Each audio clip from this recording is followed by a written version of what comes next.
الفلاح في العادي بياخد الميه بتاعته بيزرع بيها الاشجار بتاعته خضروات.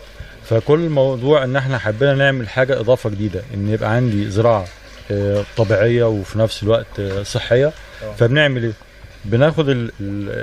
بناخد الحصه بتاعت الميه بتاعتنا بتاعت الارض، بنحطها في الاحواض السمكيه بتاعتنا، بنربي فيها سمك، وبناخد نفس كميه الميه اللي هي مخصصه مش بزياده يعني، بس بناخدها بقى فيها ايه؟ انا لما باجي ارمي علف في قلب الميه، السمك طبعا بياكل العلف اللي موجود ده.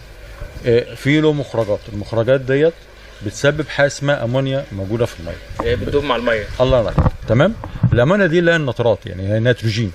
فطبعا ده هو اهم حاجه للزرع، وخصوصا للمجموع الخضري للزرع بالذات هو النيتروجين. فانا باخد الميه اللي دايب فيها الامونيا، بخلص من حصه يوميه من 10 ل 20% من كميه الميه الموجوده عندي، بروي بيها الزرع عندي. يبقى